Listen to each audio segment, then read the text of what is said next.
Welcome back to my watery grave, where we examine the truly horrific and mysterious stories from across the globe at the fine midnight hour. Rain pours down on my ship this evening as I travel down the coast of Mexico.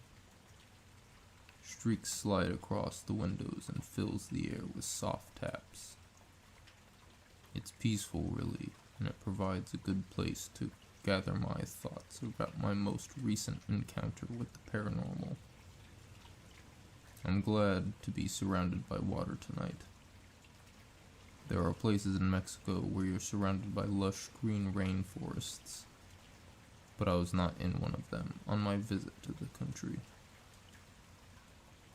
The static desert is certainly a far cry from the ever-changing flow of the ocean, but they share the same qualities, like the seemingly lifeless expanse and unflinching cruelty.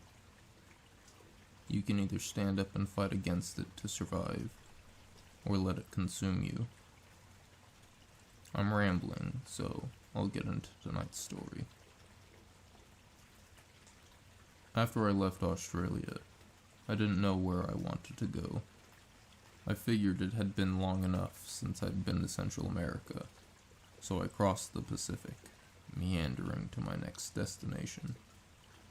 After many days and nights of nothing else but waves rocking the boat, it was really nice to finally see land. It was about twilight on the 20th night when I reached Cabo San Lucas. It's mainly a resort city focused on bringing wealthy tourists to a tropical paradise. I have some issues with these resort cities, but it's not really my place to comment. If this is how they decide to use their land, then that's their business. I just hope the employees are treated and paid fairly. I wasn't keen on staying in the city, so it wouldn't really matter anyway. I just needed some change of pace. Being alone at sea has its perks, but weeks alone without seeing another human, or anything besides the ocean for that matter, can really screw up your brain. I pulled into the marina and disembarked to rent the slip I was in. After I had taken care of that, I reboarded my ship for some sleep. Awakening early the next morning, I went and rented a car and drove north on Highway 19 up the peninsula. It was barren on one side, and barren on the other. Just one was a soft yellow, and the other one a light blue. It was nice, but it wasn't as much of a change as I was hoping for. Eventually, the highway curved away from the coast and traveled farther east. I had become completely surrounded by the yellow sand and cacti. Later in the afternoon, I had found a turnoff for another much less developed road. I took it to see where it went. About 10 minutes later, I had come across a small rural town. I would say the name of the town, but to be honest, I don't think I ever found out what it was called. Maybe it's better to be left unknown to the general public. I rolled into town and pulled up to the rundown gas station. I shut off the radio, silencing whatever local station it picked up. I got out and approached the pump. Before I even got to the front of the car, the relatively quiet surroundings erupted into screams and shrieks from an older woman a few dozen meters away. She was in her yard, kneeling in front of something, terrified by whatever she saw. I started to run to help, along with the gas station cashier who burst out of the shop after hearing the cry for help. As we arrived near her, we saw what caused such an adverse reaction. It was a pile of dead goat pieces. It was missing one whole leg, and its intestines and internal organs were pulled out of holes through its chest and stomach, some still laying halfway out of the carcass. It was certainly an unexpected sight worthy of disgust. The cashier pulled the woman up and away, turning her to not see it. A man burst out the front door to see what the commotion was, and instantly after witnessing the mutilated animal, he turned away and swore loudly. He seemed to have seen something like this before, as did the cashier. I asked him what happened and if he was okay. Confused by my appearance, but not worried, he softly said, "Chupacabra." I was somewhat surprised by this statement, as I hadn't actually ever heard of a legit sighting. I mean, there was a horribly mutilated goat in front of me, so I guess I didn't really have a reason to doubt it. I asked him what I could do to help, and he asked if we would help get his mother inside. The cashier and I held the lady on each side and walked her around the carcass into the house. The man directed us to sit her down on the couch and follow him into the kitchen. We did just that, and after we walked a few feet into the next room, he thanked us for our help. I asked if this had happened before, and the man nodded somberly. He said that this was goat number 9, and it's devastating this already impoverished and isolated town. I apologized for the loss and then introduced myself and said I could help. The man seemed hesitant, but the clerk piped up and asked if I could really help. I told them I deal with these kinds of things for a living, and I can't just stand back and watch as this town and its people suffer. The man, still very cautious, asked why I thought I could deal with it. I explained I would greatly appreciate the town's help in its capture and possible destruction, but I would try to lure it out and trick it into a trap. He said they've tried that before and it led to 2 goats dying and a man being seriously injured. He said it's getting more daring, and that they were afraid it would start moving on to the townspeople soon. I asked how big it was, and if there was anything they could tell me about it. The 2 just glanced at each other, and slowly the man began. He said it started when one of the residents noticed their goats and other animals acting nervous, avoiding a part of their lawn. It was getting late in the night, and the animals would just stare into a black corner and shake. When he got outside to check on the animals, he saw the hideous beast feasting on one of his goat's flesh. He screamed as he saw the hulking monster. It would have been at least 7 feet tall if it stood straight up, and was in a partial squat hunched over its prey. It turned to face the townsperson, and with its glossy black eyes reflecting back at him like obsidian. It dropped the goat when it realized the person was watching. It had a snout with gnarly bloody teeth and a tongue sticking out, still sucking up some of the goat's intestines. It sprinted off into the night as some of the neighbors had arrived to see why he had screamed. He tried explaining it to some people, but only a few believed him.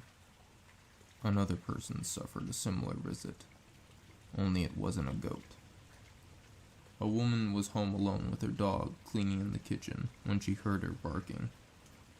Her dog was usually very calm, but it was certainly uncomfortable with something. She made her way into the bedroom where the dog was barking from, and to her horrific surprise, a large beast was swinging its arms at the dog, with its claws finally catching the front paw. It let out a yelp and bit the chupacabra's shoulder. Sadly, the dog wasn't any match for this monster. It pulled the dog off, ripping some of its own skin with it. It threw it out the window and followed after it. Petrified when seeing what a hideous monster was hiding in her bedroom, the lady just stood there, watching out her window as the beast picked up the bleeding dog and put it in its mouth. The snout was able to puncture through the chest and suck out the blood and organs. Watching her dog suffer such a terrible fate, she fainted. She was woken later, as another person had seen the beast and went to intervene, but was too late. Now, with a second attack, and more people agreeing it's a chupacabra, the town was on edge. A day and a half later, 2 goats from someone else in the middle of town were found in broad daylight, being totally drained of blood and internal organs. This thing obviously had its preferred method of murder, and it certainly wasn't a pleasant one to anything else involved. He explained several other incidents and outcomes. They feared that it might start moving to a human diet soon. They said it had been getting more and more aggressive towards people. It no longer runs from us when it was spotted, he said. I asked them when they think it will attack next, and the clerk confidently said that it would attack tomorrow, especially if it only had 1 goat today. I told them it doesn't give us a lot of time, and that we should get to work. They still seemed a bit uneasy about me helping, but I told them to gather everyone they could at the gas station, and to bring some form of weapon. The man and cashier looked at each other for a handful of seconds, until the man reluctantly stated that it probably couldn't hurt anything. We all left the kitchen and headed towards our respective goals. I walked back to the gas station to gather supplies. I don't know if it needs anything specific to kill it, but on my journeys, I find that most living things can be stopped with enough force and fire. The store didn't have a lot. Glass bottles and lighters would have to do. I left a handful of bills on the counter and walked outside to the pumps. I emptied the bottles and filled them with gas, ripping rags off of an old shirt I had to stuff in them. By the time the Molotovs were finished, the townspeople were approaching. Most of them were armed with bats and hoes, and a couple had machetes. Honestly, I was impressed by the amount of people that showed up, but I assumed they had just had enough of this beast terrorizing their town. The cashier approached me and told me that he had gathered everyone they could find. I examined the group a little more closely. It wasn't made up of big burly men. The majority were women, and every single one looked destitute. I don't know how this fight will end up, but I really hope I can make some form of good for these poor people.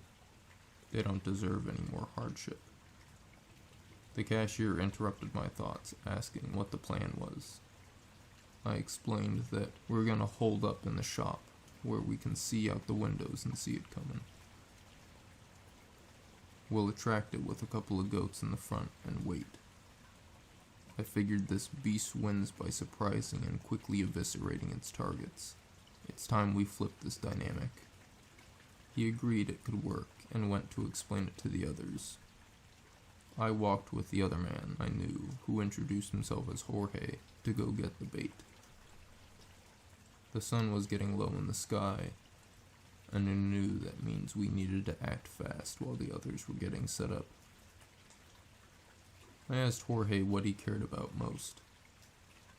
He was quiet for a while. I assumed he wasn't going to answer, or he just didn't hear me. But when we got to the goats, he spoke. He didn't look at me when he talked. He just worked to get the bait ready and take back. But he told me about his wife. He told me how he met her while driving through this town years ago. He said he used to work in Cabo San Lucas as a waiter in one of the resorts. He told me he happened into this town one night after work. He said he had a horrible shift, and he remembered being treated especially bad that day. He just wanted to get away from the city for a while to clear his thoughts. He had to get back to work early the next morning, and was about to turn back and drive down to, as he called it, his prison sentence, when his low fuel light came on. He was about 20 miles north of here, and so when he rolled into town, he was basically out of gas. The same gas station we were about to use at the front lines was where he stopped. It was late enough that no one was working, and so he went to go find someone to help. He was very worried he'd get fired, even if he was a few minutes late. That was the best paying job he'd ever had, and so he didn't want to lose it. But as he walked around the small town late that night, he was drawn to a house that had music playing loudly from it. He walked up to the door and saw her for the first time. She was dancing around the living room with her mom, smiling and laughing. He knocked on the door, and when she answered, she was the most beautiful woman he'd ever seen. Her eyes were so full of love and passion. He trailed off for a few moments, obviously getting lost in thought. Quickly snapping out of it, he continued, speeding past most of the details. But he told me about how they hit it off while talking, and they got to know each other. She was born and raised in this town, and she was tough enough to handle herself. He continued, telling me how they stayed up all night together, and they watched the sunrise. I asked what he did about his job. He told me from the moment he saw her, he knew that he had already quit his job and was never going back. He told me that night freed him from this prison, and it opened him up to life. He told me that relationship and the time he had with her was what he cherished the most. I had no words. I thought about all my adventures, so often dark and mysterious, full of evil and hate. Rarely did they ever feature love. I couldn't keep thinking about this anymore, though, as we were walking up to the gas station, 2 goats in tow. The moon illuminated the desert scape. We tied the goats to the fuel pumps and headed inside. The lights were not on. I assumed the beast is too smart to attack the goats when 30 people were staring at it. It was now time to wait. Maybe it was the right time to contemplate how love could be used to combat the evil. But, as I often find when I start thinking, that's when life throws the curveball.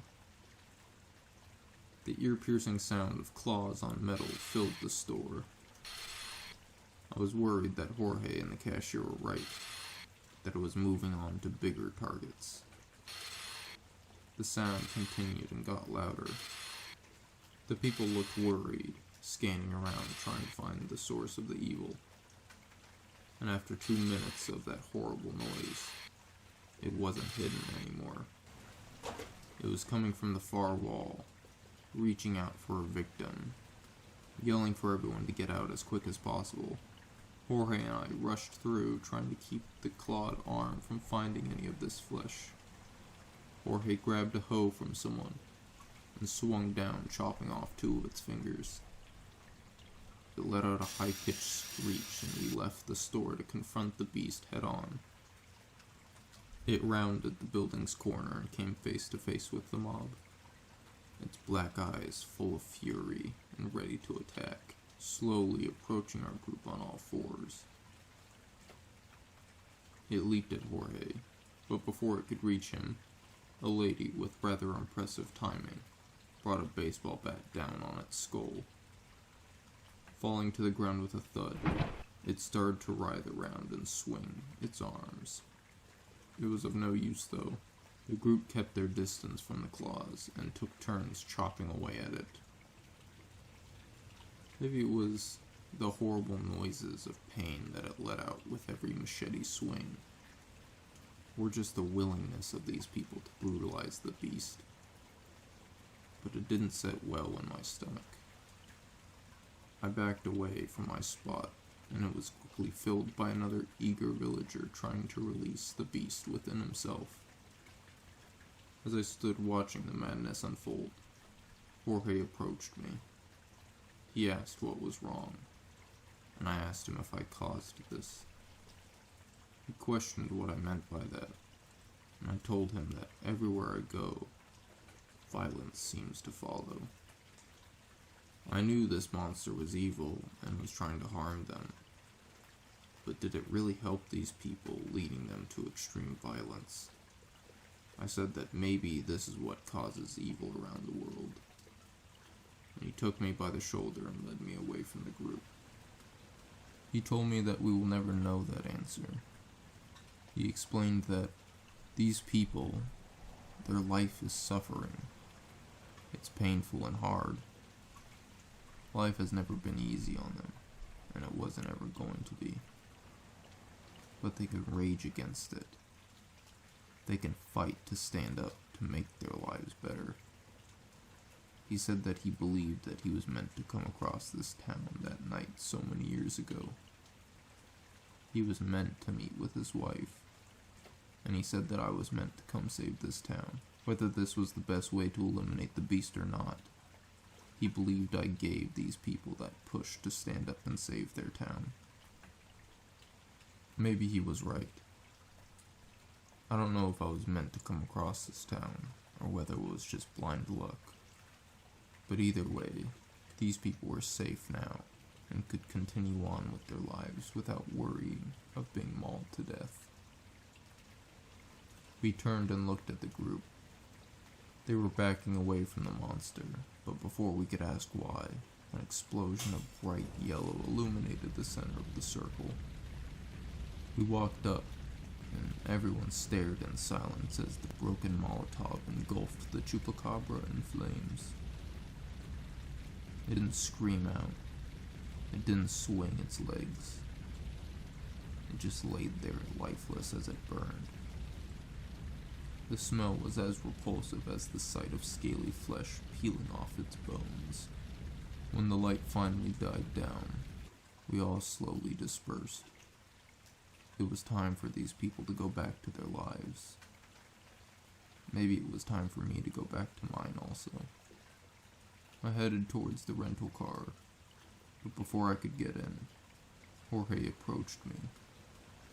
He thanked me for my help getting this town back to its peaceful place it once was. I thanked him for the advice and the story earlier. It's good to have love, I told him. He sadly smiled. He nodded and we shook hands. I got in the car and began heading back into the direction from which I came. Driving down the coast without another soul on the road, I contemplated what I cared about. What I love. It's been years since I can last remember being attached to someone. Attached to anything, really, besides my ship in the sea. I wish it was different. I wish I could still be with them. But there are no shooting stars out tonight. Just the repetitive waves softly washing up and down the beach. I must have been really lost in thought as I rolled into Cabo San Lucas much sooner than I expected. I returned to the car and boarded my ship. Maybe I should try to get some rest before departing, but I wasn't tired. I had too much on my mind to sleep. I set off yet again into the black unknown, and that's where I'm at now. Off the coast, surrounded by darkness.